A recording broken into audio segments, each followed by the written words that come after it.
지혜투자 클럽입니다. 셀트리온. 어제 이제 온라인 간담회 이후에 항상 이제 간담회 끝나면 이제 기관들의 리포트가 많이 나오죠. 한국투자증권에서 이제 중장기 이제 성장을 위해서는 합병이 필요하다. 요게 긍정적인 어떤 코멘트고, 근데 이제 단기 이제 수익성 관련되는 부분들은 좀 고민을 할 수 있는 부분이다. 이런 어떤 리포트가 또 나왔죠. 이 부분 한번 살펴보도록 하겠습니다.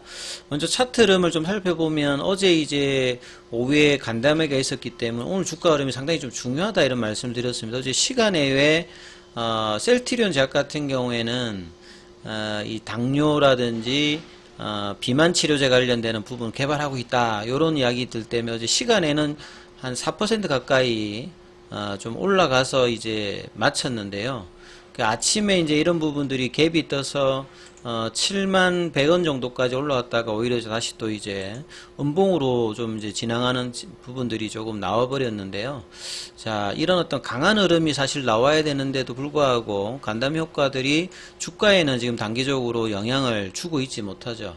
뭐 공매도 압박 관련되는 부분들도 어제 이제 서정희 회장이 이제 이야기를 했음에도 불구하고 자시하지 않겠다 했는데 수급의 흐름들 자체는 강력하지는 못하고 있습니다. 오늘 아침에도 이제 프로그램 쪽은 일단 셀트리온 같은 경우에는 어제 이어서 오늘도 일단 들어오고는 있습니다만 최근에 이제 장기 투자자들이라든 공매도 연관되는 어떤 매물들이 굉장히 많아졌다가 이제 어제 일단 양봉이 한번 나오고 난 다음에 오늘 이제 이 부분들이 지금 뭐 이어가지는 지금 못하고 있는 상황이기 때문에 자, 이런 부분들이 5장에는 어제 양봉에서 양봉을 이어갈 수 있는 봉이 나오는지 여부가 중요하니까 이 부분들을 좀 살펴봐야 되는 어떤 상황이죠. 그래서 셀트리온 같은 경우는 프로그램 쪽이 이렇고 셀트리온 헬스케어 같은 경우에도 프로그램 쪽은 일단 매수가 들어오고요. 제약 같은 경우는 오히려 이제 프로그램 쪽에서 매도가 지금 나오고 있는 상황이라고 보시면 되겠죠. 자, 거래온 순간 거래량에서 보면 셀트리온 쪽에서는 JP모간 쪽에서 이제 36,000주 정도 일단 매수세가 오전장에 좀 들어왔고요. 헬스케어 쪽에서도 JP모간 쪽에서 매수세 흐름, 그 다음에 요거는 좀 셀트리온 제약 같으면 이제 메릴린치에서 매도가 나왔고, 그 다음에 셀트리온 헬스케어 쪽에서는 이제 메릴린치 여기도 매도죠. 아까 그 뭐 HLB 쪽인데 셀트리온 쪽으로 보시게 되면 JP모간 쪽에서 매수의 유입이 뭐 되고 있는 흐름들을 확인할 수가 있습니다. 자, 그래서 지금 이제 단기 이평선 5일선에 이제 아침에 좀 올라왔다가 조금 살짝 좀 밀리는 어떤 흐름들을 좀 보여주고 있는데요. 자, 분봉상의 흐름은 장중에 이제 14만 6천원대, 14만원 밑에서 이제 한 어제 오늘 한 6천원 정도 뭐 소폭으로 일단 반등을 했고 지금 박스권 흐름을 계속 보여주고 있습니다. 자, 시장의 어떤 분위기 자체가 이제 좋을 때도 못 가고 나쁠 때는 이제 팍 빠지는 흐름들인데 일단 8거래일 만에 일단 양봉이 어제 나오고 난 다음에 여기서 주춤하는 게 아니라 조금 이제 탄력적인 흐름을 나와야 되는데 자, 두 번의 이제 이 간담회를 굉장히 조금 이제 자신감 있는 어조로 했습니다만 시장의 반응을 좀 끌어내고 있지는 못하다. 결국은 이제 셀트리온이 이제 2030년도까지 뭐 신약 개발 관련되는 부분으로 포트폴리오가 한 40% 들어가면서 종합 헬스케어 그룹으로 빅파마로 이제 전환들 관련되는 부분을 강력하게 이야기했습니다만 이 단기적인 부분들은 결과적으로는 뭐 실적이라든지 그 다음에 수급 관련되는 부분 이런 것들이 이제 투심을 자극해야 이제 움직이는 건데요. 그래서 이런 부분들에 대해서 수급이 왕성하게 거래량과 더불어서 들어오고 있지 않습니다. 오늘 같은 경우에도 오전장에는 어제보다 더 작은 어떤 이제 거래 대금으로 지금 이제 나오고 있는 부분들이 상당히 이제 회사가 바랬던 어떤 흐름의 어떤 수급 유입은 지금 되고 있지 않다 이렇게 지금 보여지죠.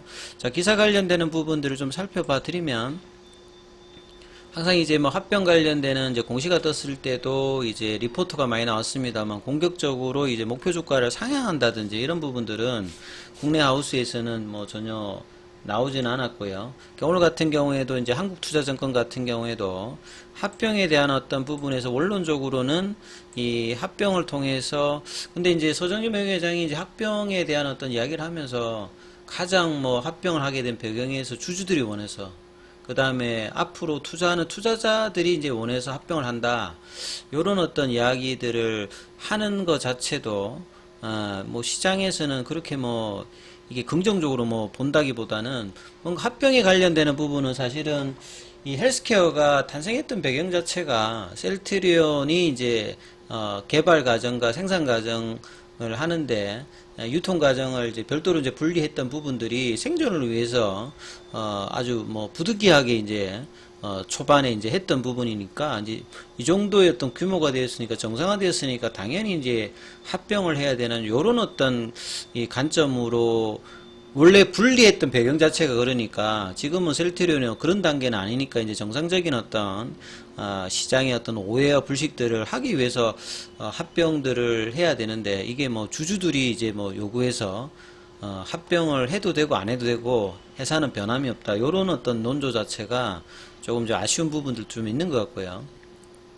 그래서 이제 합병을 통해서 결국은 이제 이 중장기 성장 관련되는 부분들은 뭐 초기에 이제 CMO로 해서 돈을 벌어서 이 자금을 가지고 이제 바이오시밀러로 일액을 껐지 않습니까? 그래서 이 바이오시밀러의 어떤 시장 자체가 이제 경쟁이 치열하고 서정명 그 회장이 이야기했듯이 바이오시밀러 시장 자체가 뭐 중국이나 인도 쪽도 들어오고 그 다음에 이제 빅파마들이 뭐 화이자라든지 암젠이라든지 유럽의 어떤 업체들도 이렇게 들어와 있는 거기 때문에 과거보다는 이제 수익성 관련되는 부분들이 굉장히 좀 떨어지고 경쟁이 치열하지 않습니까?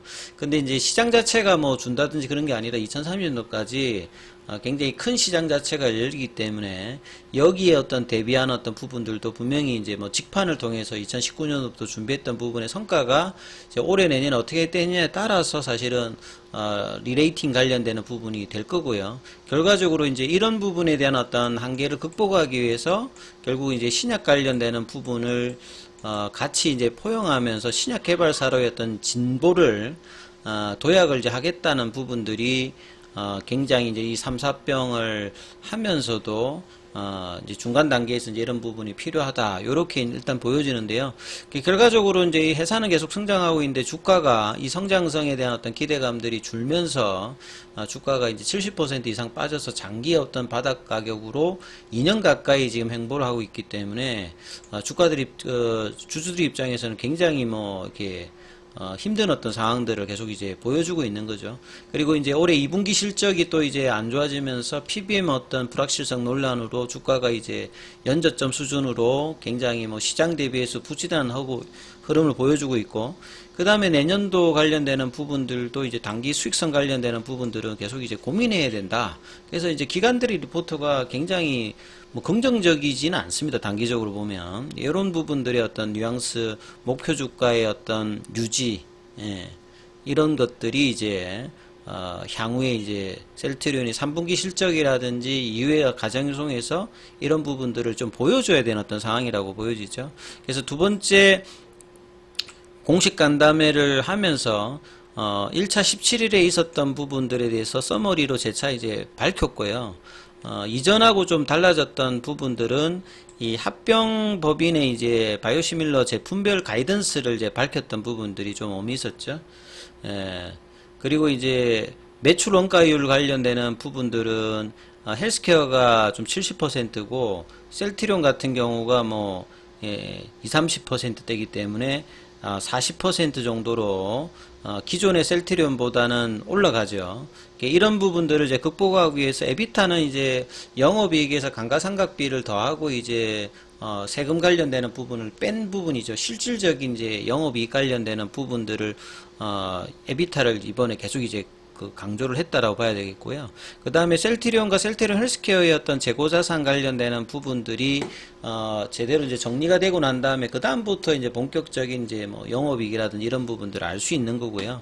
그 다음에 시장에서는 지금 이제 주가가 떨어져 있기 때문에 주가가 부진하게 되면 이제 주식 매수 청구권 관련되는 부분인데 이제 뭐 1조 이상의 청구권은 나오지 않을 것이다. 그 말은 결국은 청구권 기간 동안에 주가가 올라가야 되는 거거든요. 그래서 그 이야기들 자체가 이 10월 달부터 11월 달에 이제 매수 청구권 기간 동안에 이제 램시마 SC 관련되는 신약 관련되는 미국에서 이제 승인 관련되는 어떤 기대감도 있고, 그 다음에 최근에 이제 공보험 관련돼서 유플라이마가 PBM 등재를 했기 때문에 점유율 관련되는 부분이 실질적으로 나오고 3분기 실적도 그렇게 나쁘지 않다라고 지금 자신감 있게 이야기를 했기 때문에, 자 1조 정도의 어떤 수준에서 주식 매수 청구권 관련되는 부분은 뭐 크게 우려하지 않는다, 이런 어떤 뉘앙스의 이야기도 있었습니다. 그리고 여기는 좀 뭐 그 3조 5천억 매출의 어떤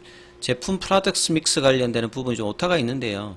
램시마 SC 같은 경우에는 뭐 미국 매출이 6천억, 유럽에 4천억 정도 해서 여기가 가장 지금 기대를 하는 부분이고, 유플라이마 같은 경우에는 5조 이게 아니고요. 유럽에서 한 뭐 2,800억, 미국에서 한 2,300억 정도, 요렇게 정도 지금 수준을 하고 있죠. 그래서 램시마 SC에 대한 기대감이 더 크다. 메그젤마 같은 경우는 한 3천억대, 요렇게 지금 뭐 이야기를 하고 있다, 이렇게 보여집니다. 그래서 기타 이제 홀딩스 합병 관련되는 부분이라든지 기타 관련되는 부분들도 있습니다만, 거듭 이제 1시간 40분 동안에 어제 이제 온라인 간담회 관련되는 영상도 저도 한번 살펴봤는데요.